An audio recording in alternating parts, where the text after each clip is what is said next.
ओम शांति। आज 22/4/2025 के बाबा के महावाक्य सुन रहे हैं। आज बाबा ने कहा, मीठे बच्चे, तुम्हारा यह मोस्ट वैल्यूबल समय है। ये जो समय है बहुत मोस्ट वैल्यूबल समय है। इसमें तुम बाप के पूरे पूरे मददगार बनो। इस समय पर बाप के पूरे पूरे मददगार बनो।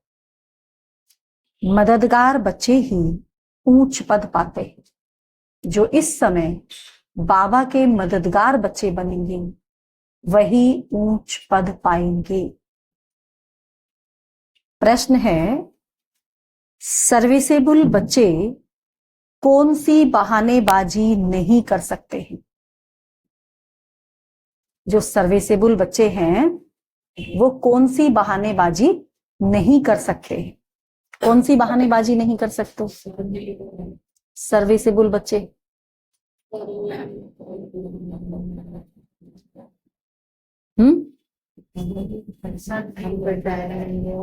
टाइम नहीं है।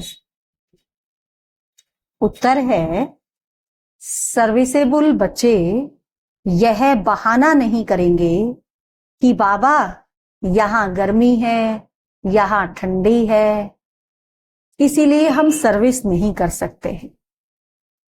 थोड़ी गर्मी हुई या ठंडी पड़ी तो नाजुक नहीं बनना है।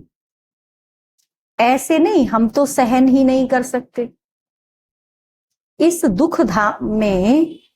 दुख धाम में दुख सुख, गर्मी सर्दी, निंदा स्तुति सब सहन करना पड़ता है। ये है ही दुख धाम। तो इस दुख धाम में सब सहन करना पड़ेगा। गर्मी भी, सर्दी भी, सुख भी, दुख भी सब आएंगे। बहानेबाजी नहीं करनी है। गीत है, धीरज धर मनवा, धीरज धर, सुख के दिन आए कि आए। ओम शांति। बच्चे ही जानते हैं कि सुख और दुख किसको कहा जाता है। जान गए ना? हम बच्चे जानते हैं सुख क्या है, दुख क्या है। अभी आज इस दुनिया में कहेंगे कि सुख है किसी के पास। भले कोई समझते हैं कि हम तो जैसे स्वर्ग में ही बैठे हैं क्योंकि इतने साधन हो गए हैं साइंस के, लेकिन यथार्थ रीति हम बच्चे जानते हैं कि सुख क्या है, दुख क्या है। इस जीवन में सुख कब मिलता है और दुख कब मिलता है, सो सिर्फ तुम ब्राह्मण ही नंबरवार पुरुषार्थ अनुसार जानते हो। यह है ही दुख की दुनिया। ये दुनिया कैसी है? इस समय दुख की दुनिया है। इनमें थोड़े टाइम के लिए दुख सुख, निंदा स्तुति सब सहन करना पड़ता है। इन सब से पार होना है। कोई को थोड़ी गर्मी लगती तो कहते हम ठंडी में रहें। अब बच्चों को तो गर्मी में अथवा ठंडी में सर्विस करनी है ना। बच्चों को तो चाहे गर्मी पड़े चाहे सर्दी पड़े, उनको तो सर्विस करनी ही है। इस समय यह थोड़ा बहुत दुख भी हो तो कोई बात नहीं। सर्दी गर्मी निंदा स्तुति वाला, दुख सुख वाला कुछ ऊपर नीचे हो तो कोई बात नहीं। यह है ही दुख धाम। अब तुम बच्चों को सुख धाम में जाने के लिए पुरुषार्थ करना है। अब पुरुषार्थ किस लिए करना है? क्योंकि सुख धाम में जाना है। यह तो तुम्हारा मोस्ट वैल्यूबल समय है। ये संगम युग का जो समय है मोस्ट वैल्यूबल समय है। इसमें बहाना चल नहीं सके। बाबा सर्विसेबल बच्चों के लिए कहते हैं, जो सर्विस जानते ही नहीं वह तो कोई काम के नहीं। जो सर्विस ही नहीं जानते वह कोई काम के नहीं। यहां बाप आए हैं भारत को तो क्या, विश्व को सुखधाम बनाने। बाबा किस लिए आया है? खाली भारत को ही नहीं, पूरे विश्व को सुखधाम बनाने आया है। तो ब्राह्मण बच्चों को ही बाप का मददगार बनना है।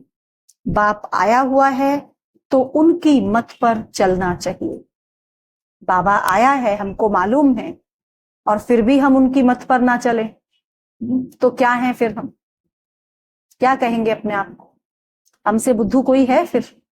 बाप को जानने के बाद, पहचानने के बाद उनकी मत पर नहीं चल रहे, तो उनकी मत पर चलना चाहिए। भारत जो स्वर्ग था सो अब नरक है, उनको फिर स्वर्ग बनाना है, यह भी अब मालूम पड़ा है। सतयुग में इन पवित्र राजाओं का राज्य था, जिनको आज देवी देवता मानकर पूजते हैं, इन्हीं पवित्र राजाओं का सतयुग में राज्य था। बहुत सुखी थे उस समय, वहां पर बहुत सुखी थे। फिर अपवित्र राजाएं भी बनते हैं। ईश्वर अर्थ दान पुण्य करने से तो उनको भी ताकत मिलती है। ईश्वर अर्थ दान पुण्य करते हैं अपवित्र राजा, तो उसका भी उजूरा तो मिलेगा ना, जब बाप के नाम से किया तो उनको भी ताकत मिलती है। अभी तो है ही प्रजा का राज्य, प्रजा का प्रजा पर राज्य इस समय तो, लेकिन यह कोई भारत की सेवा नहीं कर सकते। भारत की अथवा दुनिया की सेवा तो एक बेहद का बाप ही करते हैं। भारत की और पूरे विश्व की सेवा सिवाय एक बाप के कोई कर नहीं सकता। अब बाप बच्चों को कहते हैं, मीठे बच्चों अब हमारे साथ मददगार बनो। बाबा बच्चों को कह रहे हैं कि हे मेरे मीठे बच्चे, बाप के मददगार बनो। कितना प्यार से समझाते हैं। देही अभिमानी बच्चे समझते हैं, जो देही अभिमानी है वो समझते हैं बाबा कितने प्यार से समझा रहा है। देह अभिमानी क्या मदद कर सकेंगे, क्योंकि माया की जंजीरों में फंसे हुए हैं। देही अभिमानी तो समझते हैं कैसे करना है, क्या मदद करनी है, कैसे मदद करनी, लेकिन जो देह अभिमानी है वो कैसे समझेंगे, वो कैसे मदद करेंगे, क्योंकि वो तो खुद ही माया की जंजीरों से जकड़े हुए हैं। अब बाप ने डायरेक्शन दिया है कि सबको माया की जंजीरों से, गुरुओं की जंजीरों से छुड़ाओ। ये बाप का डायरेक्शन है। तुम्हारा धंधा ही यह है। हमारा धंधा क्या है? जो हमारे पिता का धंधा वही हमारा धंधा। बाप कहते हैं मेरे जो अच्छे मददगार बनेंगे, बाबा कहे जो मेरे अच्छे मददगार बनेंगे वह पद भी अच्छा पाएंगे। बाप खुद सम्मुख कहते हैं, मैं जो हूं जैसा हूं, साधारण होने के कारण मुझे पूरा नहीं जानते। कितने साधारण रीति बाबा आता है, कैसे जानेगी सारी दुनिया एकदम से? कितने साधारण तन में साधारण रीति, गुप्त तरह से बाबा आकर के ज्ञान सुना रहा है। ऐसे आ जाए, सोचो श्री कृष्ण का रूप धर के कोई भगवान आए इस समय तो क्या होगा? श्री कृष्ण को ही रोंद रोंद के मार देंगे कि मुझे भी छूना है, मुझे भी देखना है? क्या हो जाएगा हाल? है भागना पड़ेगा ना फिर श्री कृष्ण को भी। तो अगर इस तरह गुप्त रीति बाबा कार्य ना करे तो कार्य कैसे पूरा हो? तो बाबा कहते मैं जो हूं जैसा हूं, साधारण होने के कारण मुझे पूरा नहीं जानते। बाप हमको विश्व का मालिक बनाते हैं, यह नहीं जानते यह लक्ष्मी नारायण विश्व के मालिक थे। यह भी किसको पता नहीं है। अभी तुम समझते हो कि कैसे इन्होंने राज्य पाया, फिर कैसे गंवाया। अभी हम इस बात को समझते हैं कि कैसे राज्य गंवाया और कैसे पाया। मनुष्य की तो बिल्कुल ही तुच्छ बुद्धि है। अब बाप आए हैं सबकी बुद्धि का ताला खोलने, पत्थर बुद्धि से पारस बुद्धि बनाने। बाबा कहते हैं अब मददगार बनो। लोग खुदाई खिदमतगार कहते हैं, परंतु मददगार तो बनते ही नहीं। खुदा आकर जिनको पावन बनाते हैं उनको ही कहते हैं अब औरों को आप समान बनाओ। खुदा आकर जिनको पावन बनाते हैं फिर उनसे क्या कहते हैं? अब औरों को भी अपने जैसा बनाओ, श्रीमत पर चलो, बाप आए ही हैं पावन स्वर्गवासी बनाने। तुम ब्राह्मण बच्चे जानते हो यह है मृत्यु लोक। क्या है ये दुनिया इस समय? मृत्यु लोक है। बैठे बैठे अचानक मृत्यु होती रहती है। तो क्यों ना हम पहले से ही मेहनत कर बाप से पूरा वर्षा ले, अपना भविष्य का जीवन बना लेवे। मृत्यु तो आनी ही है। इससे पहले कि मृत्यु आ जाए, इससे पहले कि हमारा शरीर छूट जाए, तो क्यों ना हम बाप को याद कर बाप से वर्षा ले लेवे उसकी श्रीमत पर चलकर। मनुष्यों की जब वानप्रस्थ अवस्था होती है तो समझते हैं अब भक्ति में लग जाएं। वानप्रस्थ अवस्था जब हो जाती है तो सोचते अब भक्ति में लग जाएं। जब तक वानप्रस्थ अवस्था नहीं है तब तक खूब धन आदि कमाते हैं। और अभी तो क्या हालत हो गई है, अभी तो वानप्रस्थी कोई बनना ही नहीं चाहता है। खूब लास्ट एज तक भी 80-80 साल के भी हो जाएंगे तो भी विकारों में डूबे पड़े हैं। कोई पवित्रता का एहसास नहीं, कोई एहसास नहीं कि हम इस समय पवित्र बने, भक्ति करें या जो भी करें अच्छा कर सकते हैं। तो अभी तो क्या हालत हो गई है, इसको कहेंगे बिल्कुल रौरव नर्क जैसे हो गया है। तो अभी तुम सबकी तो है ही वानप्रस्थ अवस्था। हम सब तो कौन बैठे हैं, है ना? यहाँ तो छोटा बच्चा भी आएगा, वो भी क्या बन जाएगा? वानप्रस्थी, संगम पर आते ही। तो क्यों ना फिर बाप का मददगार बन जाना चाहिए। हम तो वानप्रस्थी बन गए ना, और समझ भी लिया बुद्धि से, तो क्या करें फिर? बाप का मददगार बने। दिल से पूछना चाहिए फिर, हम मददगार बने हैं अपने पिता के? अपने आप से पूछें कि क्या हम मददगार बने हैं?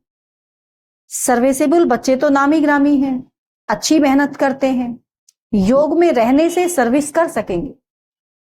याद की ताकत से ही सारी दुनिया को पवित्र बनाना है। सारे विश्व को तुम पावन बनाने के निमित्त बने हुए हो। तुम्हारे लिए फिर पवित्र दुनिया भी जरूर चाहिए, इसीलिए पतित दुनिया का विनाश होना है। जब हम पावन बन जाएंगे तो क्या इस पतित दुनिया में रहेंगे? हमारे लिए दुनिया भी फिर कैसी चाहिए? पवित्र चाहिए।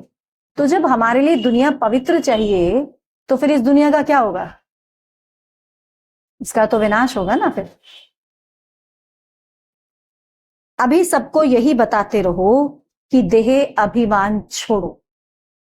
अभी सबको क्या बताते रहो? देह अभिमान छोड़ो। एक बाप को ही याद करो, वही पतित पावन है। सभी याद भी उनको करते हैं।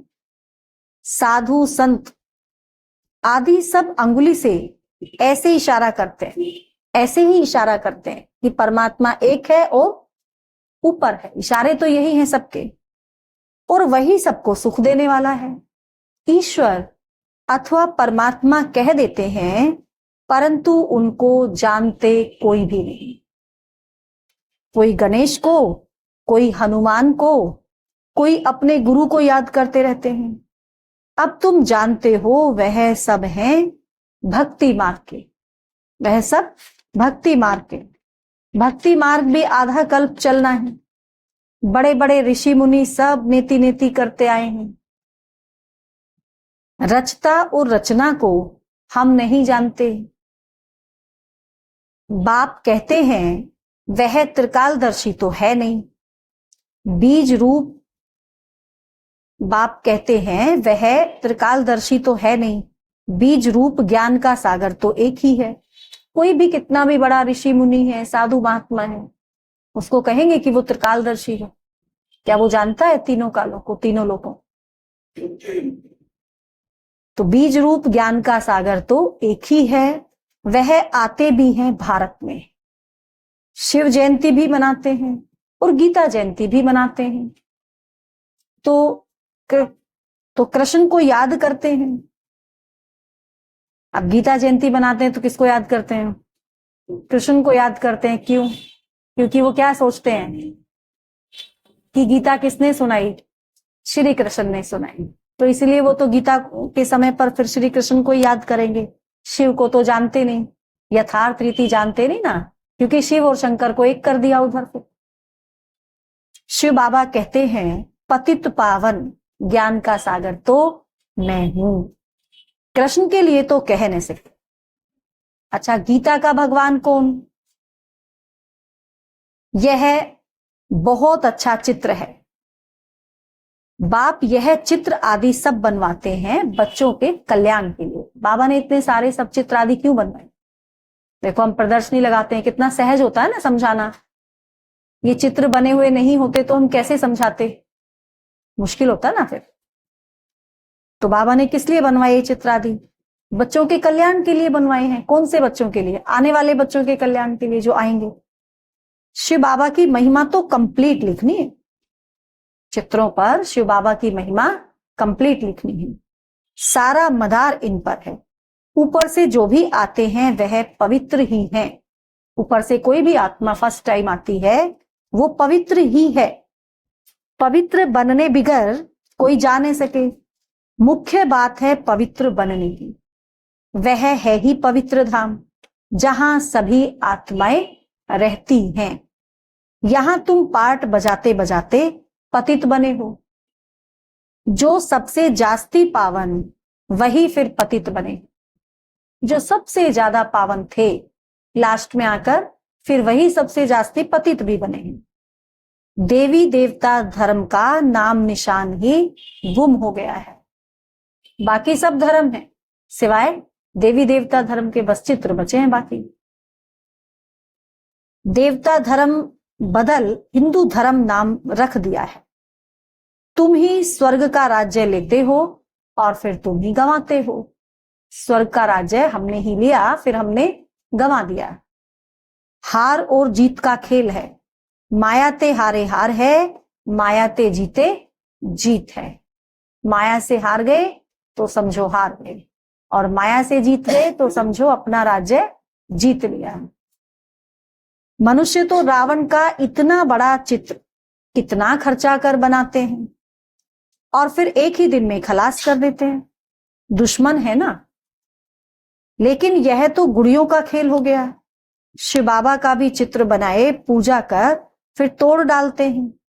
देवियों के चित्र भी ऐसे बनाए फिर जाकर डुबोते हैं। कुछ भी समझते नहीं। अब तुम बच्चे बेहद की हिस्ट्री ज्योग्राफी को जानते हो कि यह दुनिया का चक्र कैसे फिरता है।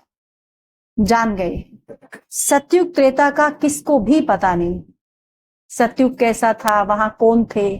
त्रेता कैसा था, वहां कौन थे? कैसे राज्य था? सब कुछ क्या था, कोई नहीं जानता। देवताओं के चित्र भी ग्लानी के बना दिए। देवताओं के चित्र भी ऐसे ग्लानी वाले बना दिए हैं। बाप समझाते हैं, मीठे बच्चे, विश्व का मालिक बनने के लिए बाप ने तुम्हें जो परहेज बताई है, विश्व का मालिक बनना है, सबको बनना है, तो बाबा ने जो परहेज बताई है वह परहेज करो। क्या परहेज करो? याद में रहकर भोजन बनाओ और याद में रहकर खाओ। भोजन कैसे बनाओ? बाबा की याद में रहकर बनाओ। खाओ कैसे? याद में रहकर खाओ। बाप खुद कहते हैं, मुझे याद करो तो तुम विश्व का मालिक फिर से बन जाएंगे। विश्व के मालिक थे ना हम, फिर से कैसे बनेंगे?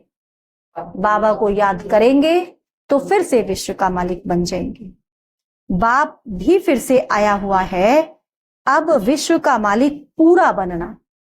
तो क्या करें? फॉलो फादर मदर, माता पिता को फॉलो करो। यहां मदर फादर दोनों पुरुषार्थ करते हैं। हाँ, फॉलो फादर मदर।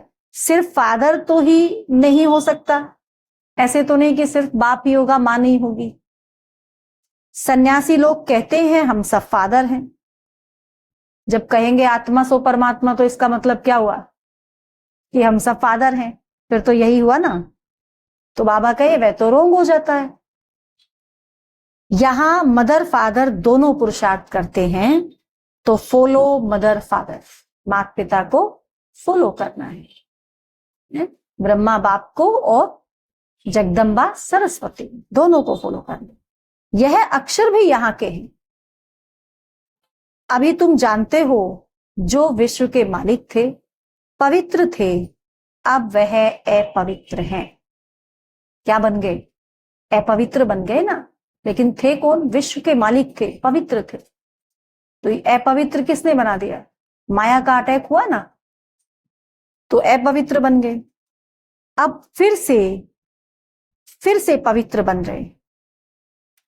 हम भी उनकी श्रीमत पर चल यह पद प्राप्त करते हैं। फिर से पवित्र बन रहे हैं और बाबा की श्रीमत पर चल फिर से यह पद प्राप्त करते हैं।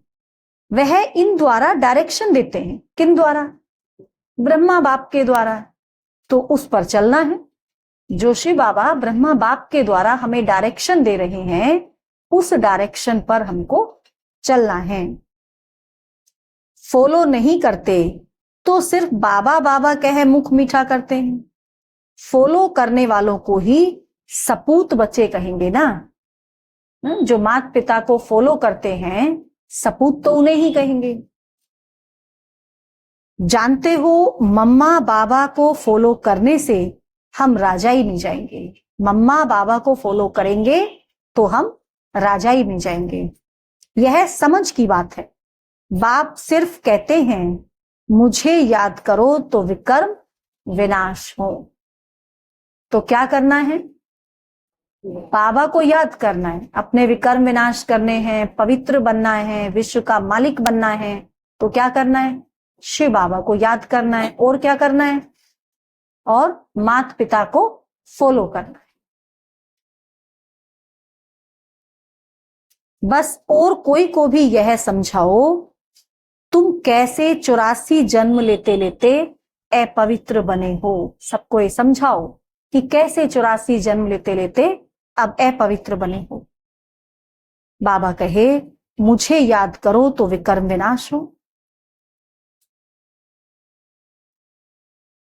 तुम सबको यह समझाओ कि तुम कैसे 84 जन्म लेते लेते अपवित्र बने हो। अब फिर पवित्र बनना है। अब फिर से पवित्र बनना है।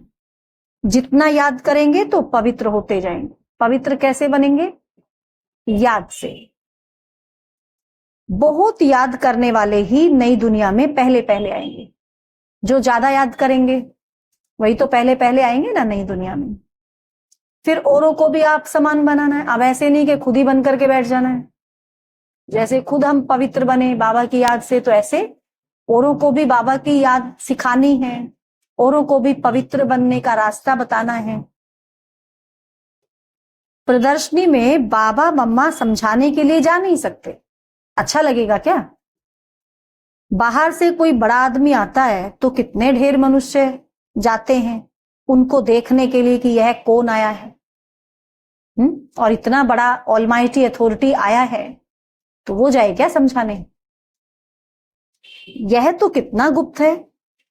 बाप कहते हैं मैं इस ब्रह्मा तन से बोलता हूं, मैं ही इस बच्चे का रेस्पॉन्सिबल हूं। ब्रह्मा के द्वारा बाबा कहते मैं बोलता हूं और इसके मुख से जो कुछ निकलता है उसका जिम्मेवार मैं हूं। तुम हमेशा समझो शिव बाबा बोलते हैं।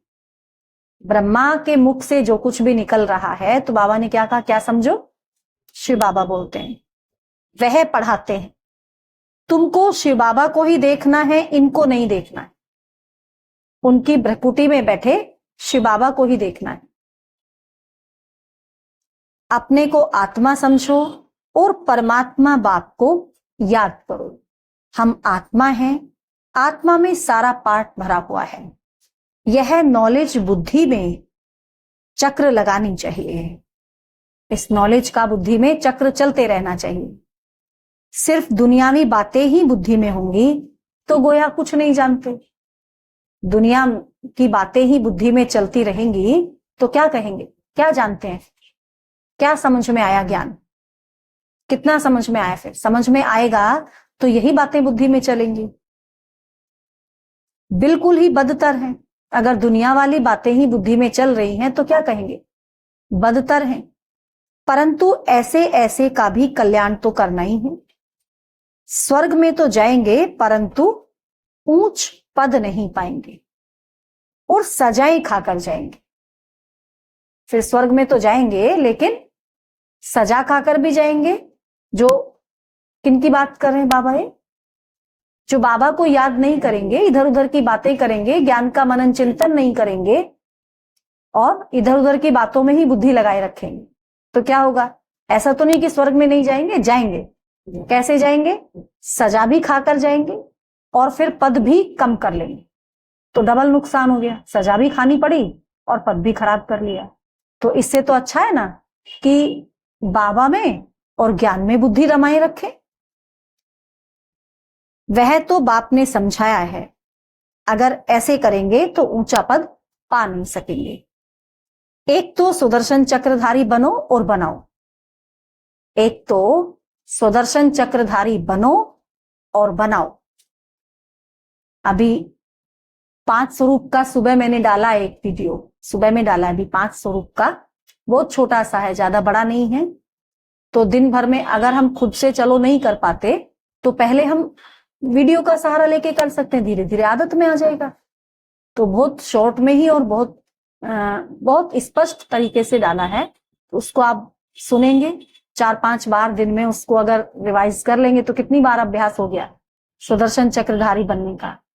तो इसी तरह अभ्यास करना तो पड़ेगा ना, खुद से तो नहीं होगा, मेहनत करनी पड़ेगी, उसके लिए अटेंशन देनी पड़ेगी। तो सुदर्शन चक्रधारी बनो भी और बनाओ भी। योगी भी पक्के बनो और बनाओ, योगी भी पक्के बनो और बनाओ।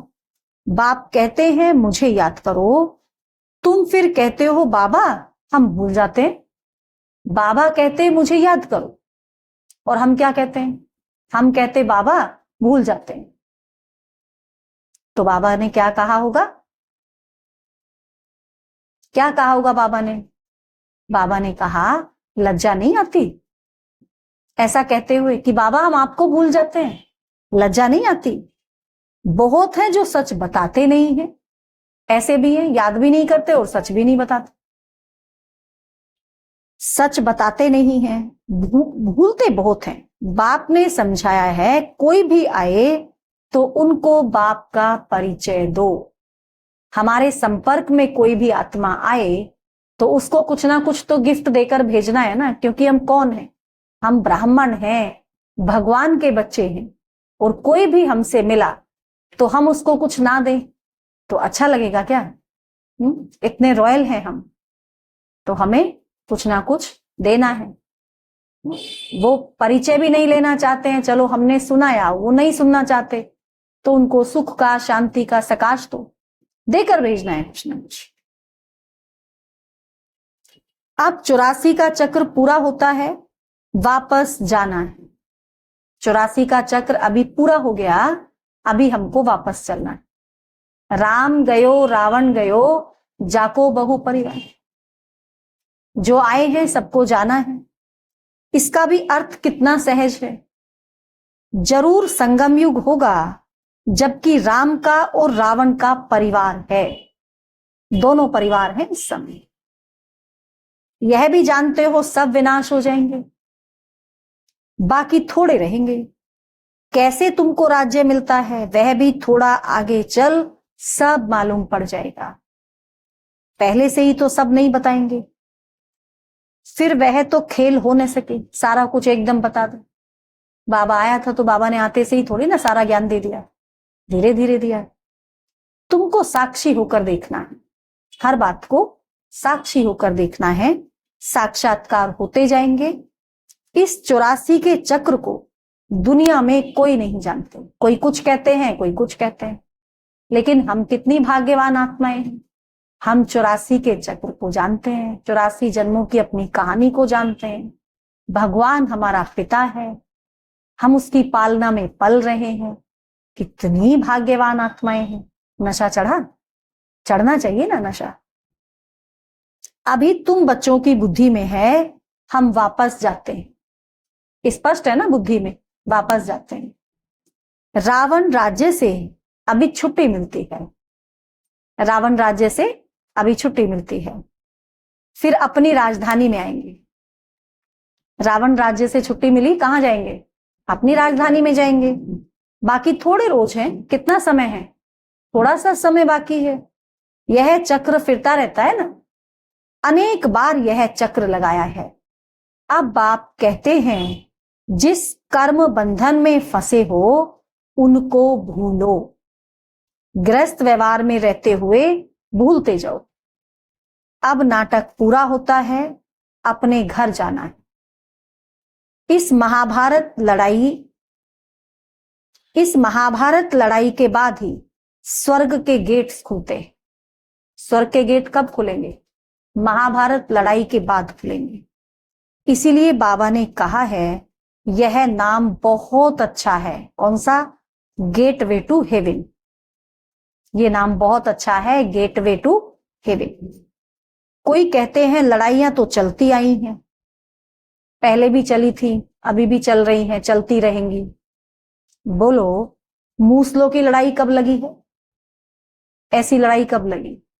ऐसे बम कब थे पहले? अणु बम, परमाणु बम, मिसाइलें, ये सब थी क्या पहले? यह मूसलों की अंतिम लड़ाई, जो मिसाइलें वाली लड़ाई होगी, ये अंतिम लड़ाई होगी। 5000 वर्ष पहले भी जब लड़ाई लगी थी तो यह यज्ञ भी रचा था। इस पुरानी दुनिया का अब विनाश होना है।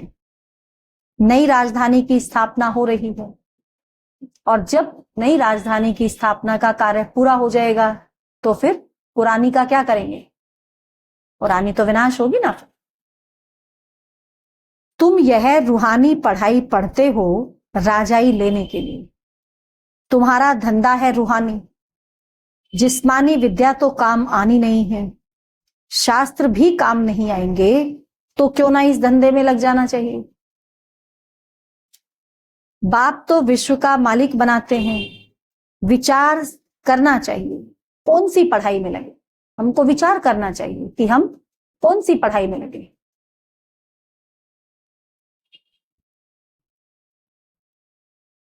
विचार करना चाहिए कौन सी पढ़ाई में लगे। वह तो थोड़े डिग्रियों के लिए पढ़ते हैं, दुनिया में जो पढ़ाई पढ़ते हैं थोड़ी डिग्रियों के लिए पढ़ते हैं। बड़े से बड़ी डिग्रियां भी ले लो तो क्या ही होगा, एक ही जन्म में काम आनी है। तुम तो पढ़ते हो राजाई पाने के लिए। चलो कोई पढ़ लिख कर आईएएस भी बन गया, कितने जन्म के लिए बना? एक ही जन्म। जिस समय शरीर छूट गया सारी पढ़ाई खत्म। और हम जो ये पढ़ाई पढ़ रहे हैं, हमारी पढ़ाई 21 जन्म चलने वाली है। कितना रात दिन का फर्क है। वह पढ़ाई पढ़ने से घूघरे भी मिलेंगे या नहीं पता थोड़ी है। खूब मेहनत करके पढ़ाई पढ़ी, नौकरी भी मिली या नहीं मिली पता है क्या? मिलेगी भी नहीं मिलेगी पक्का है? नहीं, इतनी मेहनत से पढ़े, नौकरी भी मिली नहीं मिली कुछ नहीं मालूम। तो पता थोड़ी है, किसका शरीर छूट जाए तो वो घूघरे भी गए। चलो मिल भी गई छोटी मोटी नौकरी या बड़ी भी मिल गई, तो शरीर छूट गया तो वो भी गया। यह कमाई तो साथ चलने की है।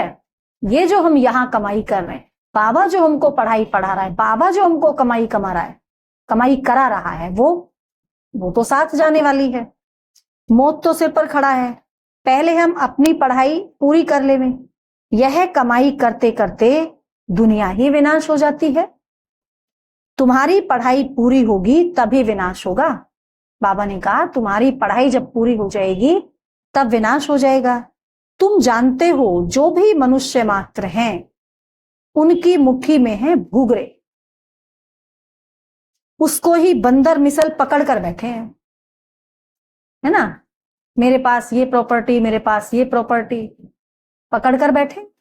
इतना पैसा, इतना बैंक बैलेंस, इतनी करोड़ों की संपत्ति, क्या होगा? शरीर छूट गया तो? शरीर छूट गया तो सब खत्म, मालिक बदल जाएगा सेकंड में। तो उसको ही बंदर मिसल पकड़ बैठे हैं। अब तुम रत्न ले रहे हो, यहां क्या ले रहे हैं? यहां रत्न ले रहे हैं, जो रत्न हमारे 21 जन्म काम आएंगे। इन भूगरों से ममत्व छोड़ो। बाबा कहते इन भूगरों से, इन चनों से ममत्व छोड़ दो जो इस समय तुम्हारे पास है। जब अच्छी रीति समझते हैं तब भूगरों की मुट्ठी को छोड़ते हैं। जब अच्छी रीति ज्ञान बुद्धि में बैठ जाता है तब भूगरों को मुट्ठी से छोड़ देते हैं। यह तो सब खाक हो जाना है, सब मिट्टी में मिल जाएगा। कुछ भी साथ नहीं जाना है, साथ जाएगी ये कमाई जो हम संगम युग पर बाबा की श्रीमत पर चलकर कर रहे हैं, केवल ये कमाई साथ जाए। अच्छा, मीठे मीठे सिकिलधे बच्चों प्रति माता पिता बाप दादा का याद प्यार और गुड मॉर्निंग। रूहानी बाप की रूहानी बच्चों को नमस्ते। हम रूहानी बच्चों की रूहानी माता पिता बाप दादा को याद प्यार गुड मॉर्निंग, नमस्ते बाबा नमस्ते, शुक्रिया बाबा शुक्रिया। धारणा के लिए मुख्य सार। पहला पॉइंट है रूहानी पढ़ाई पढ़नी और पढ़ानी है। अविनाशी ज्ञान रत्नों से अपनी मुट्ठी भरनी है। अपनी मुट्ठी किससे भरनी है? अविनाशी ज्ञान रत्नों से। चनों के पीछे समय नहीं गंवाना है। दूसरा पॉइंट है अब नाटक पूरा होता है, इसीलिए स्वयं को कर्म बंधनों से मुक्त करना है। स्वदर्शन चक्रधारी बनना और बनाना है। स्वदर्शन चक्रधारी स्वयं भी बनना है और औरों को भी बनाना है। मदर फादर को फॉलो कर राजाई पद का अधिकारी बनना है। मदर फादर को फॉलो कर राजाई पद का अधिकारी बनना है। वरदान है आज का, संकल्प को भी चेक कर, संकल्प को भी चेक कर व्यर्थ के खाते को समाप्त करने वाले। संकल्प को भी चेक कर व्यर्थ के खाते को समाप्त करने वाले श्रेष्ठ सेवाधारी भव। श्रेष्ठ सेवाधारी वह है जिसका हर संकल्प पावरफुल हो। श्रेष्ठ सेवाधारी किसको कहेंगे? जिसका हर संकल्प पावरफुल हो। एक भी संकल्प कहां भी व्यर्थ ना जाए। हमारा एक भी संकल्प कहीं भी व्यर्थ ना जाए, क्योंकि सेवाधारी अर्थात विश्व की स्टेज पर एक्ट करने वाले। सेवाधारी मतलब पूरे विश्व की स्टेज पर एक्ट करने वाले। पूरा विश्व हमको देख रहा है, पूरा विश्व हमसे सीख रहा है। अगर हम ही कुछ गलत करेंगे तो वो हमसे क्या सीखेंगे? तो अगर हमारे व्यर्थ चलेंगे, हमारा व्यर्थ संकल्प चलेगा, तो जो हमें देख रहे हैं उनका भी तो चलेगा ना। तो इसलिए अटेंशन रखनी है। सारी विश्व आपको कॉपी करती है, सारी विश्व आपको कॉपी करती है। यदि आपने एक संकल्प व्यर्थ किया तो सिर्फ अपने प्रति नहीं किया। आपका एक भी संकल्प व्यर्थ गया तो समझो वो केवल अपने प्रति नहीं है, लेकिन अनेकों के निमित्त बन गए। व्यर्थ चलाने के अनेकों के निमित्त बन गए। इसीलिए अब व्यर्थ के खाते को समाप्त कर श्रेष्ठ सेवाधारी बनो। अब व्यर्थ का खाता समाप्त करो और श्रेष्ठ सेवाधारी बनो। स्लोगन है, सेवा के वायुमंडल के साथ बेहद के वैराग्य वृत्ति का वायुमंडल बनाओ। सेवा का वायुमंडल बन रहा है, बहुत अच्छी बात है, लेकिन साथ साथ बेहद के वैराग्य वृत्ति का भी वायुमंडल बन। अव्यक्त इशारे कंबाइंड रूप की स्मृति से सदा विजयी बनो। संगम युग है ही कंबाइंड रहने का युग। बाप से अकेले हो नहीं सकते, बाप अलग और मैं अलग ऐसे संगम युग पर हो नहीं सकता। सदा के साथी हो, सदा के साथी। सदा बाप के साथ रहना अर्थात सदा संतुष्ट रहना। हम सदा बाप के साथ हैं तो सदा संतुष्ट हैं। बाप और आप सदा कंबाइंड हो तो कंबाइंड की शक्ति बहुत बड़ी है। एक कार्य के बजाय 1000 कार्य कर सकते हो। एक कार्य के बजाय 1000 कार्य कर सकते हो। कब? जब बाप को कंबाइंड रखेंगे, क्योंकि 1000 भुजाओं वाला बाप आपके साथ है। अच्छा, ओम शांति।